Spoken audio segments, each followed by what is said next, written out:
কাছে আসার চেষ্টা করবি না, তাহলে তোর কিন্তু ভালো হবে না, এই বলে দিলাম। ম্যাম, আমি তো আপনাকে ইসলামিক শরীয়ত অনুযায়ী বিয়ে করেছি। আমি আপনার কাছে না আসলে তাহলে কি অন্য বেটারা আসবে? অন্য বেটারা আসতে যাবে কেন? তুই আমার অনেক জুনিয়র আর আমার স্কুলে লেখাপড়া করিস।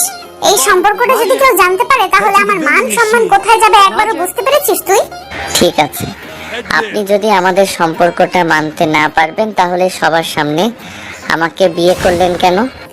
আসলে তখন আমার মাথা ঠিক ছিল না, কি দিয়ে কি করব বুঝতে পারিনি। আমি সরি, আর কিছুদিন পর তোকে আমার কাছ থেকে মুক্ত করে দেব। মানে হলো কিছুদিন গেলে আমি তোকে ডিভোর্স দিয়ে দিব। তুই এতদিন আমার বাসায় থাকতে পারবি, সমস্যা নেই। কিন্তু হ্যাঁ, কলেজের কেউ জানি বুঝতে না পারে আমাদের সম্পর্কটা। নেহার কথা এতক্ষণ মাটির দিকে তাকিয়ে শুনছিল স্বাধীন। হঠাৎ নেহার দিকে তাকাতেই তার গা ঘেমে একাকার হয়ে যায়। নেহার গায়ে জড়ানো একটা লাল বেনারসি শাড়ি, কোমরটা দেখা যাচ্ছে। ডিম লাইটের হালকা আলোতে মুখে এক অন্যরকম মায়া।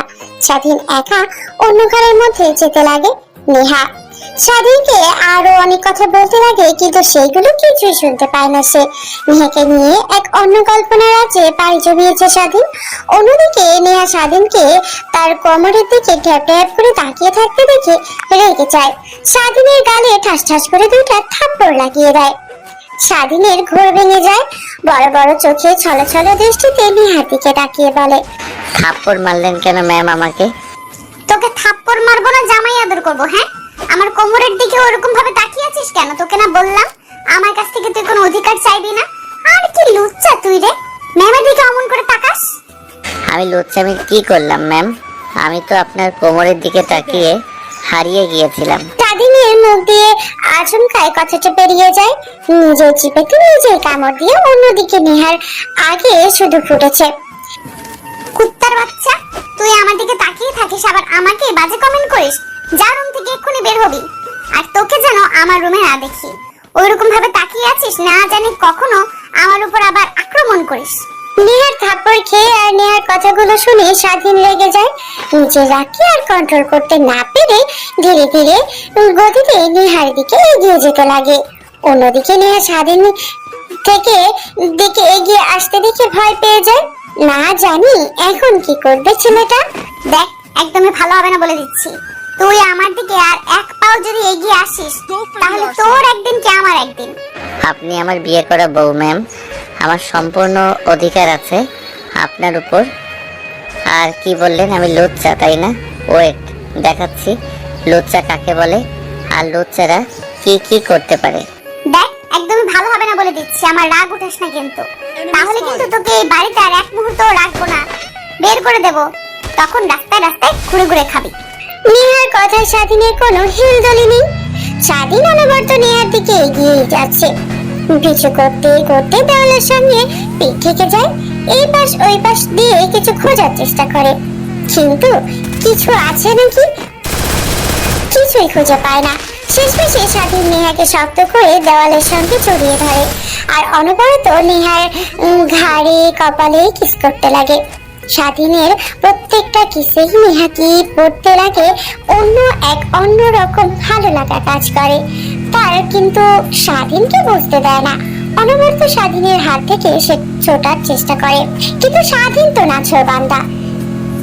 দেখ স্বাধীন, একদমই ভালো হচ্ছে না, কিন্তু তোকে কিন্তু এর জন্য পস্তাতে হবে বলে দিলাম। কিন্তু স্বাধীন নেহার কথায় কোনো কর্ণপাতই দেয় না। এক এক করে নেহার শরীর থেকে শাড়ি খুলতে লাগে।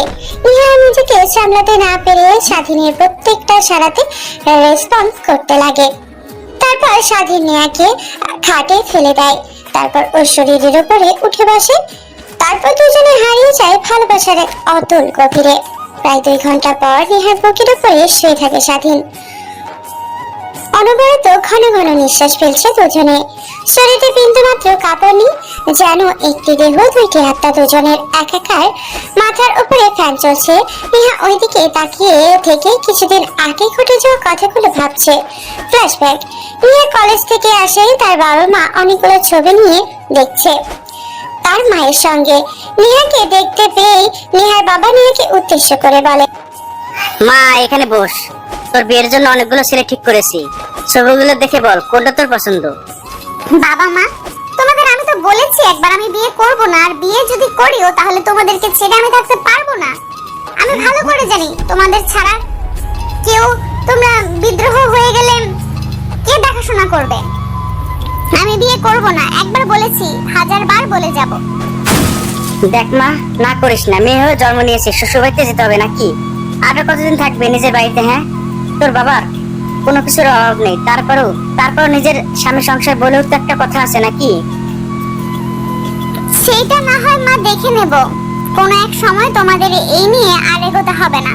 আর আমি তো তোমাদের একবার বলেই দিয়েছি বিয়ে করব না, আর বিয়ে যদি করিও অনেক দেরিতে। সদ্য মাত্র কলেজের ম্যাম হিসেবে জয়েন করেছি, যাক না আর কিছুদিন। কিন্তু মা দেখ, কি বিয়ে দিলে আমরা চিন্তামুক্ত হই? তুই কি চাস তোর বাবা চিন্তাতে না খেয়ে পেয়ে অসুস্থ হয়ে পড়ুক? তার বাবা আর মায়ের এমন কথা শুনে অনেকটাই বাকরুদ্ধ হয়ে যায়। মিয়া নিজেও বুঝতে পারেনি তার বাবা আর মা এরকম ভাবে কথা বলবে। শেষে মিয়া কঠোর গলায় তার বাবা আর মাকে উদ্দেশ্য করে বলে, তোমাদের যা ভালো হয় তাই করো, এতে আমার কোনো অমত নেই। কথাটা বলেই এক প্রকার রাগ দেখিয়ে নেহার রুমে চলে যায়। অন্যদিকে নেহার মা আর বাবা দুজনে নিজের মধ্যে বলাবলি করে, মেয়ে যে হতে যাচ্ছে না তার বিয়ের বিষয় নিয়ে, তাহলে আমরা আর না আগাই, ও নিজের লাইফ ও নিজেই ঠিক করতে পারবে। দেখো, ওর কথা শুনে তো আমরা নিজেদের নামিয়ে রাখতে পারবো না। ওর ফিউচার বলে একটা কথা আছে, ওর স্বামী সংসার ছেলে মেয়ে এসব একটা দরকার আছে না? আর বাবা মা হিসেবে তো আমাদের একটা দায়িত্ব ভালো একটা ছেলের কাছে নিজের মেয়েকে তুলে দেওয়া। এই দেখো, এই দুটা ছেলেকে অনেক পছন্দ হয়েছে আমার। এই ছেলেটা এই শহরে একটা বিজনেস করে, আর এই ছেলেটা দেখতো চ্যানেলে সরকারি চাকরি করে।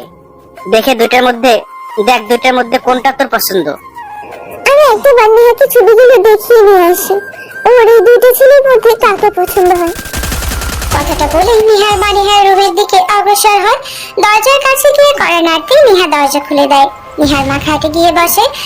অন্যদিকে নেহা সত্যই ওয়াশরুম থেকে বের হয়ে ড্রেসিং টেবিলের সামনে বসে থেকে চুল শুকাচ্ছে।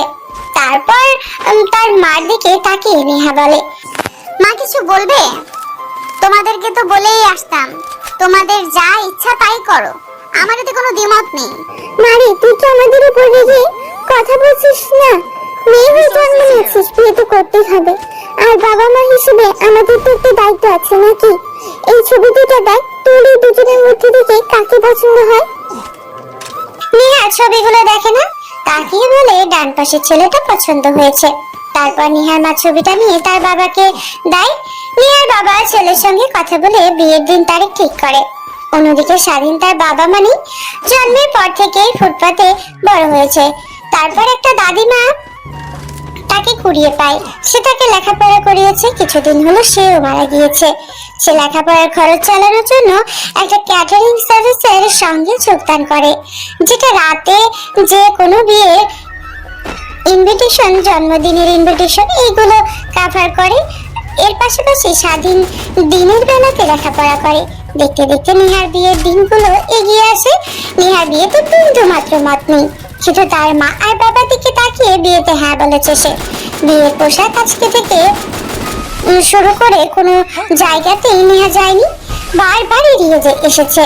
বিয়ের দিন সকালে নেহা তার মার কাছ তার সঙ্গে নেহার বিয়ে হবেই তার নাম্বারে মেসেজ করে তাকে ফোন করে নেহা, হ্যালো, আসসালামু আলাইকুম। কে? আমি কে এটা আপনার না জানলেও চলবে। আপনি যাকে বিয়ে করতে চলেছেন মেয়েটা অনেক বাজে, অনেক খারাপ, অনেক ছেলের সঙ্গে রিলেশন ছিল। ইভেন আপনি হয়তোবা জানেনও না নেহার পেটে কিন্তু বাচ্চা আছে, যার বাবার পরিচয় নেহা নিজেও জানে না।